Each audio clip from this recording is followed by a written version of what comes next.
Muchas gracias, Alexandra, por ofrecernos la oportunidad de compartir con tu audiencia este tema tan importante. Y pensamos cuando vemos a veces en las series de televisión o vemos en los periódicos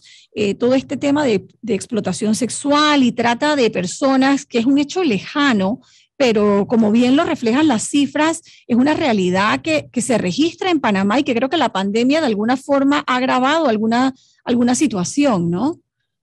Definitivamente, a raíz de la pandemia,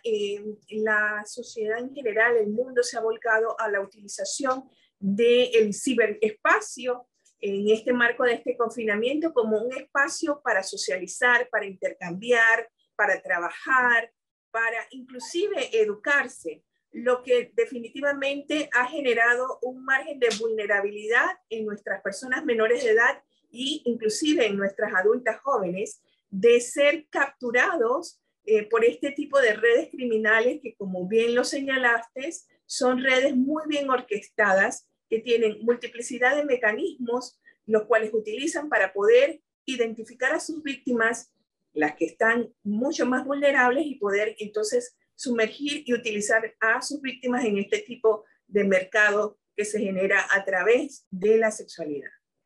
Explíquenos un poco mejor qué tienen en común todos estos casos que han sido denunciados y que ustedes mantienen esos registros. ¿Cuál es el denominador común y cómo funcionan estas redes para alertar a los oyentes de lo que está pasando? Bueno, es importante señalar que hablar de explotación sexual, estamos hablando de diferentes modalidades, entre las cuales tenemos las relaciones sexuales remuneradas, donde hay un intercambio monetario o en especias, inclusive tenemos la trata sexual, tenemos turismo sexual y la pornografía. La puerta de entrada para que una víctima sea vulnerable a esto, en muchas ocasiones se vincula a procesos de abuso sexual e incesto que se dan dentro de sus familias o en sus comunidades, lo que hace ya que esa autoestima, esa personalidad e formación de estas personas menores de edad o de esa joven adulta sea tan vulnerable que, sumado a situaciones de fragilidad económica, producto que se ha incrementado a raíz de la pandemia, genera que estas personas estén susceptibles de que a través de mecanismos múltiples que utilizan estos explotadores, como los cuales son, por ejemplo, ofrecerles algún tipo de actividad laboral para generar ingresos a través del ciberespacio, o inclusive entablar una relación y vinculación, en el caso de las personas menores de edad, a través de espacios de juego, o hacerse pasar estos adultos por personas menores de edad para entablar una relación de amistad o inclusive una relación un poco más de carácter amorosa con las chicas, de manera que se ganan su confianza y así poco a poco van extrayendo información que les permita a ellos ir controlando un poco la voluntad de estas personas menores de edad, inclusive de estas adultas jóvenes, para posteriormente exponerlas a este tipo de delitos. Esas 1.090 víctimas que tienen registradas desde 2018, ¿son todas mujeres? En un 92% son mujeres. Y los rangos de edad oscilan desde los 10, 14, 15, 17 y 18 y más. ¿Y la mayoría son menores de edad o mayores de edad? Tenemos un gran porcentaje que son personas adolescentes, menores y niñas menores de edad. Sin embargo, también la mayoría, podríamos decir que oscilan en ese grupo de adultas jóvenes. De adultas jóvenes. Pero están muy expuestas con esto del Internet, en muchas ocasiones estas plataformas electrónicas a través de estas redes sociales, sin darse cuenta muchas veces las muchachas se exponen subiendo fotografías, haciendo estos TikToks, pero también se expone muchas veces información familiar a través de redes como el Facebook, donde intercambiamos no solamente fotografías, sino información personal de las muchachas o de las personas menores de edad que no sabemos en el ciberespacio que hay gente buena con la que estamos intercambiando, pero también pueden haber parte de estas redes criminales que están ubicando la vulnerabilidad de estas personas para capturarlas y hacerla parte de estas redes. Es decir, que la alerta que usted lanza esta mañana aquí es tener cuidado con el tema de Internet y el manejo de la información privada y de nuestros hijos a través de Internet, porque allí es donde están operando estas redes. O sea, eso ya no opera en las paradas de buses, afuera de las universidades, que era lo que pasaba antes, ¿no? Que los padres nos decían, no hables con nadie cuando vas por la calle, si te paran a pedirte información, no digas nada. Ya eso cambió totalmente. Así es, eso ha ido cambiando y a raíz de la pandemia, por ejemplo,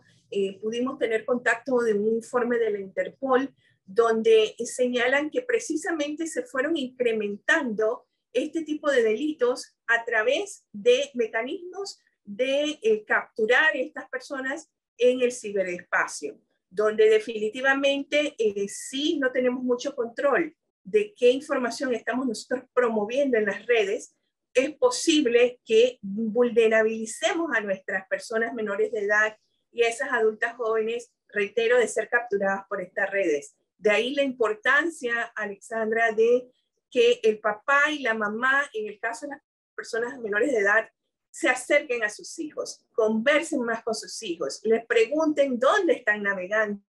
o si tienen las facilidades económicas pueden establecer estos mecanismos de controles parentales para darse cuenta dónde navegan sus hijos y con quién están hablando, para evitar y prevenir que los chicos puedan caer presas de alguno de estos mecanismos que cada vez son más sofisticados y que son los mecanismos que está dando uso el crimen organizado para poder captar a sus víctimas. Usted como secretaria de la Comisión Nacional de Prevención de Delitos de Explotación Sexual, conocido como CONAPREDES, ha entrado en contacto con estas víctimas. O sea, ¿hay algún caso que particularmente le haya impactado, obviamente manteniendo la reserva de los mismos, pero que pueda servirnos de ejemplo de cosas que están pasando aquí en el país? Bueno, nosotros en la comisión somos una comisión que tenemos un carácter técnico-administrativo, estamos más a nivel de políticas públicas, nosotros no atendemos los casos. Sin embargo, sí es muy pertinente tener en cuenta, y reitero, de que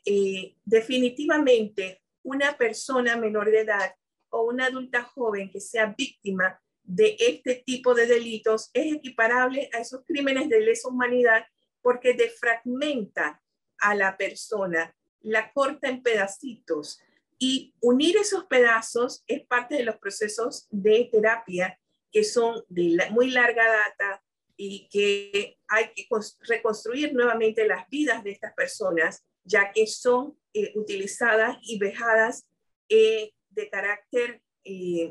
tan grave que se equiparan a trastornos tan severos que darle tratamiento requiere mucho esfuerzo, mucho compromiso de parte de la víctima, pero también es muy importante ir de la mano a su propio ritmo, llevándola a que la víctima aprenda a vivir con lo que le ocurrió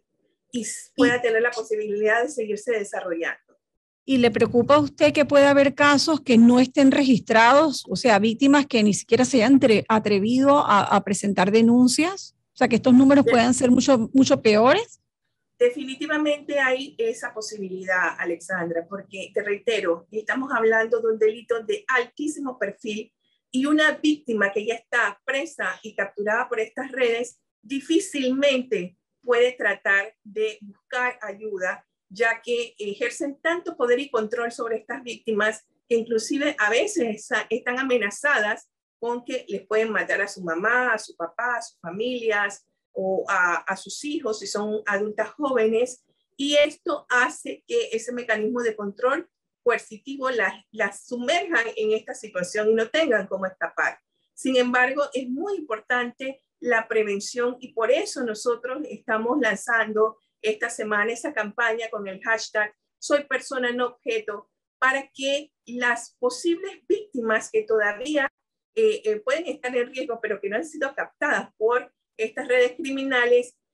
se reconozcan como una persona sujeta de derechos, se reconozcan que tienen todo el derecho de buscar ayuda, pero que también la opinión pública las vea de esta forma, que son víctimas, y que si me preguntas a mí si realmente el concepto de víctima es el que debemos utilizar, yo diría sobrevivientes, porque muchas de estas chicas son expuestas desde edades muy tempranas a situaciones abusivas y han tenido la resiliencia en muchas ocasiones para poder seguir sobreviviendo a pesar de estar inmersas en estas situaciones, o quienes están en riesgo también han tenido la resiliencia para ir asumiendo una serie de mecanismos de sobrevivencia. De manera que, reitero, es muy importante que la opinión pública no las satanice, sino que entiendan que son personas que no están protegidas y que tenemos la responsabilidad de denunciar. Estas muchachas, si quiero estar segura que entendí bien, son muchachas que no es que son secuestradas ni que son sacadas de su hogar, sino que son captadas, amenazadas y de alguna forma prostituidas o sometidas, pero ellas regresan a su casa y, entre comillas, siguen su vida, no se puede decir normal, pero siguen su vida porque tienen una amenaza por parte de esta red. ¿Así funciona? ¿O ellas son secuestradas? Sí, como te expliqué, Alexandra, hay una multiplicidad de tipos que se desprenden del tipo penal de explotación sexual. De relaciones remuneradas podemos tener, por ejemplo, situaciones de algunas adolescentes que de repente son captadas a través de las redes o por alguna otra persona o alguna otra amiga o compañera que, por ejemplo, las invita a que sean parte de un Zoom party o a que vayan a un lugar en específico, y así las van un poco seduciendo, ¿no? Ah, mira, te van a regalar un celular, te van a ofrecer una cena, y posteriormente, después de esto, quedan inmersas en toda esta red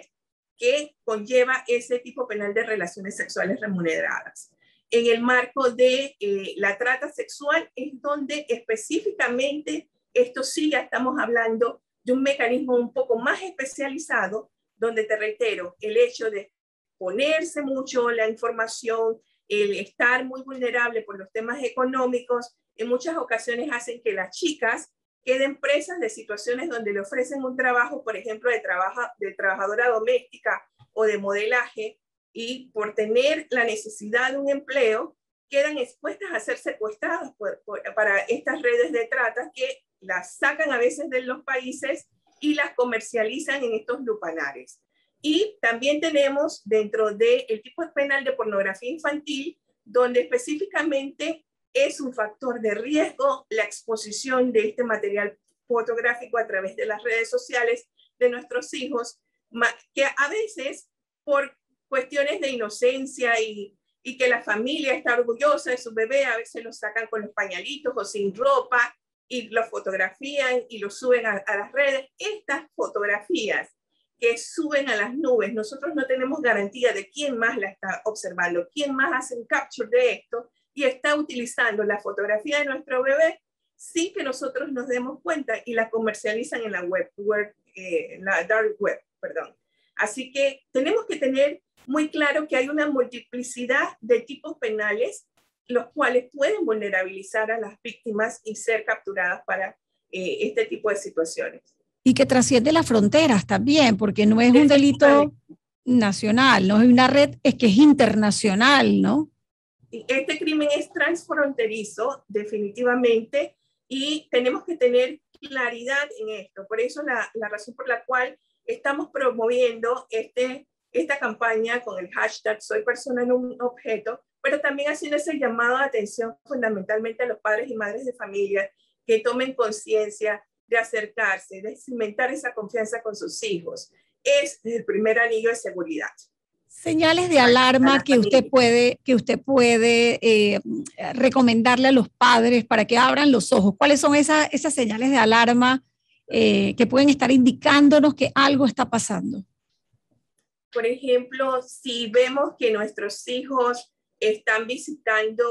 lugares en la red que son lugares no seguros o tienen algún tipo de comunicación con una persona en particular que ellos ni conocen, o en el caso que se ha dado también de que los chicos llegan a casa con una zapatilla o con una bolsa nueva y los padres no le han dado los recursos, los dineros para comprarse esas cosas, hay que alertarse. O si los chicos llegan y le dicen, no, es que una señora o una amiguita, mire, me regaló esto y me dijo que la próxima vez, si yo quiero tener la posibilidad de ganarme un celular, ella me va a invitar a que yo sea parte de un Zoom party o que yo sea parte de una fiesta o que hable con una persona. Estas cosas son signos de alarma que tenemos que tener conciencia de esto los padres y las madres, y por eso la razón por la cual tenemos que abrir un espacio a pesar de nuestras múltiples ocupaciones para conversar con nuestros hijos, saber con quién se relacionan, con quién conversan. Y ahora con esta situación de la pandemia, que nuestros chicos están en nuestros hogares, y es precisamente el ciberespacio donde los chicos tienen la oportunidad de socializar. Ustedes tienen una línea de denuncia, el 524-2345, es el número que tengo acá registrado. ¿Eso funciona? ¿Cómo funciona y qué tiene que hacer una persona que tiene que ser la víctima o tiene que ser alguien que se ha dado cuenta que hay algo raro pasando? ¿Cómo reciben ustedes esas denuncias? Esta línea es 24 horas y puede ser la propia víctima o puede ser también alguna persona de la comunidad que se haya dado cuenta de que en una casa en particular llegan muchas chicas adolescentes a cierta hora y seguidamente, por ejemplo, observa muchos carros de personas adultas. Ya ahí hay un signo también de alarma de que algo raro está pasando ahí. Puede hacer las denuncias y estas denuncias, si se hacen efectivamente, hasta anónimas pueden ser, porque definitivamente muchas personas tienen temor a denunciar este tipo de delitos por la gravedad y los vínculos que tienen con estos criminales de alto perfil. Muchas gracias, Daira Dawson, secretaria del CONAPREDES, por estar esta mañana con nosotros.